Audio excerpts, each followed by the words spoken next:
Anne-Claire Coudray, célèbre journaliste et présentatrice de télévision française, a passé la majeure partie de sa vie à informer les téléspectateurs sur les écrans de TF1. Mais derrière son sourire professionnel et son assurance à l'antenne, elle avoue enfin sa triste vérité, une histoire pleine d'émotions et de défis. Née le 1er février 1977 à Rennes, en Ille-et-Vilaine, Anne-Claire a grandi dans une famille chaleureuse, avec son père, le psychologue Jean Coudray, et sa mère, professeure d'anglais. Elle a passé son enfance à Locmariaquer, dans le Morbihan, où elle et ses deux sœurs profitaient des journées d'été à explorer l'Europe en camping-car avec leur famille. Les souvenirs de jeux sur les mégalithes, de collecte de coquillages et de dessins sur des galets sont gravés dans sa mémoire, lui conférant une enfance paisible et heureuse. Cependant, sa vie n'a pas été que des jours sans soucis. Alors qu'elle entamait sa carrière et son parcours personnel, Anne-Claire a dû faire face à une profonde tristesse, à de graves difficultés et à des moments qui lui ont pesé lourd. La plus grande tristesse d'Anne-Claire Coudray ne résultait pas d'un événement isolé, mais d'une combinaison de pertes et de pressions qui pesaient lourdement sur elle.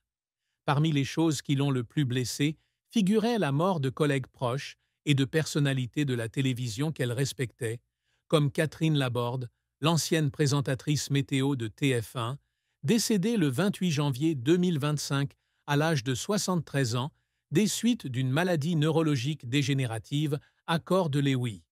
Anne-Claire a assisté à ses obsèques en l'église Saint-Roch de Paris le 6 février 2025 aux côtés de collègues tels que Gilles Boulot, Pascal Praud et Evelyne Delia.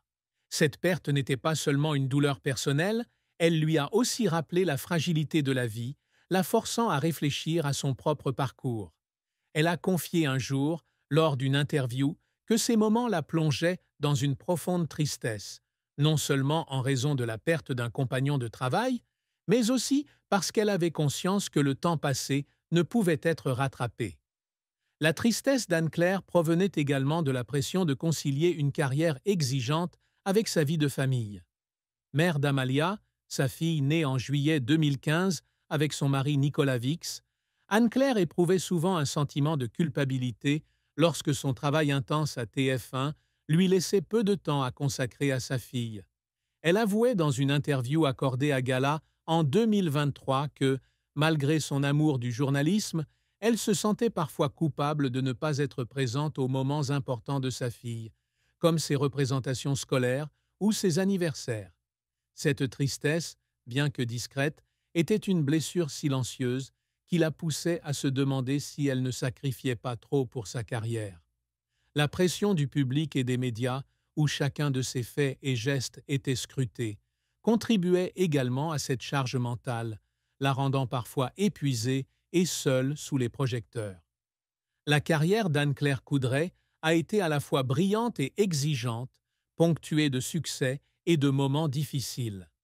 Diplômée de l'École supérieure de journalisme de Lille en 2000, elle a débuté sa carrière à l'agence de presse Internep à Lille, où elle a réalisé des reportages en France et à l'étranger pour TF1 et Arte Info.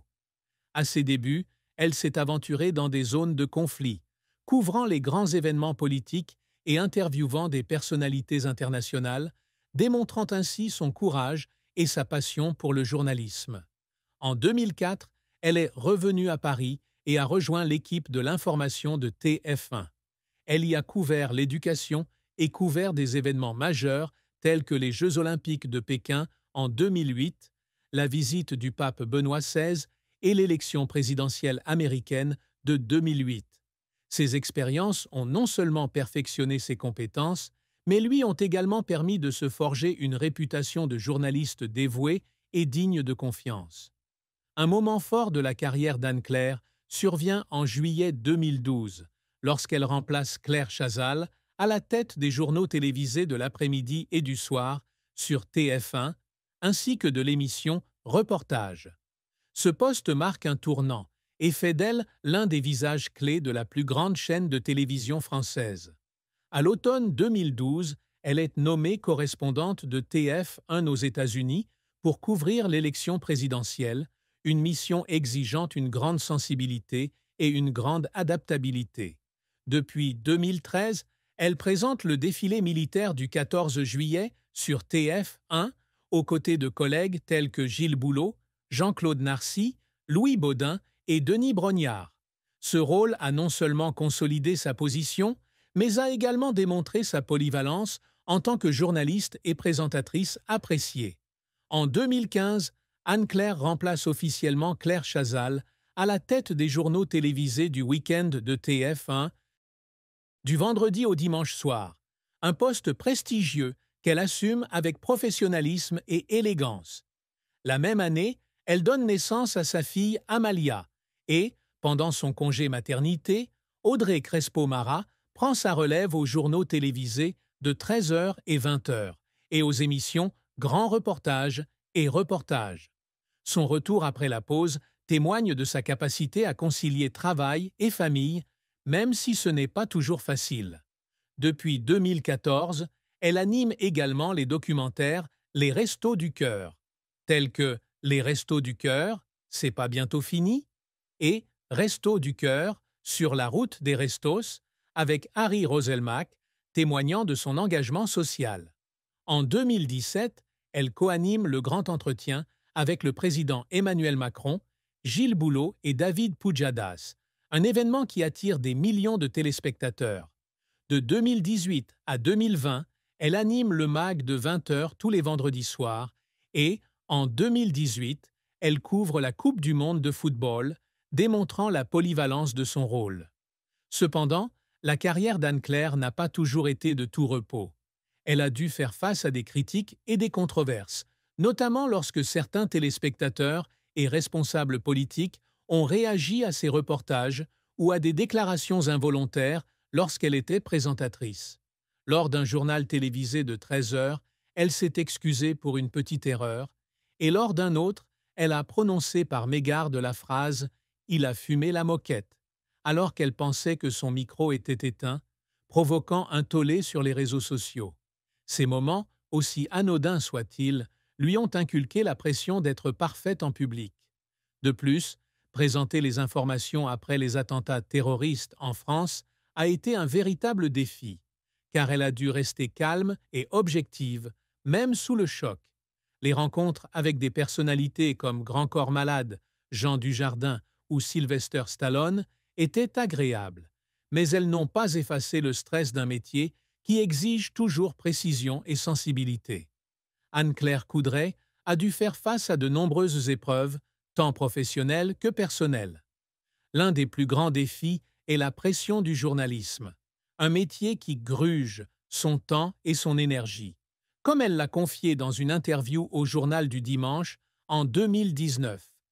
Présenter les journaux télévisés du week-end de TF1 exige une préparation méticuleuse, de la réunion de rédaction à 8h30 à la rédaction des introductions, en passant par la prise de parole en direct avec une concentration extrême.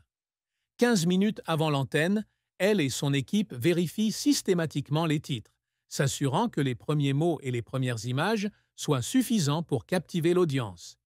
La pression peut parfois être épuisante, surtout lorsqu'elle couvre des événements bouleversants comme les attentats terroristes, où elle peine à maintenir une distance professionnelle tout en étant profondément bouleversée.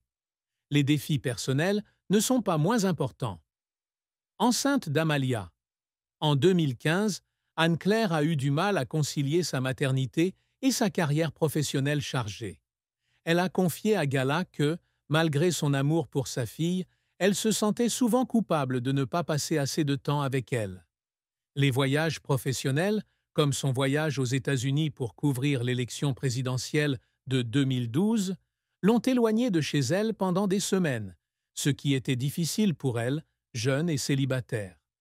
Après sa naissance, elle a décidé d'abandonner ses reportages en zone de conflit pour se consacrer à l'éducation d'Amalia, un immense sacrifice pour une journaliste qui rêvait de devenir correspondante de guerre. Ce changement, bien que nécessaire, l'a parfois amenée à se demander si elle ne passait pas à côté d'opportunités professionnelles importantes. Sa santé mentale était également un défi. Personnalité publique, Anne-Claire était constamment sous le regard scruté du public et des médias. Certaines controverses, comme la réaction du public à l'interview de Stromae au journal télévisé de 20 heures de TF1, où le chanteur a interprété l'enfer et a suscité de vives polémiques, l'ont surprise et blessée.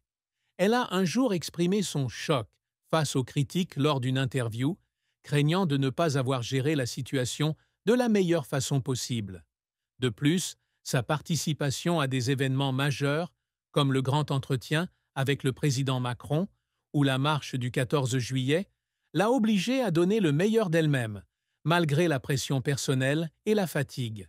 Ces défis, s'ils ont fait d'elle une journaliste accomplie, lui ont également laissé des cicatrices émotionnelles qu'elle partage rarement publiquement. Ce qui rend Anne-Claire Coudray triste, et profondément triste, c'est la perte de relations personnelles et les moments manqués dans sa vie de famille. Elle a confié dans une interview à l'Instant de Luxe en 2020 que, malgré avoir trouvé l'amour et la stabilité auprès de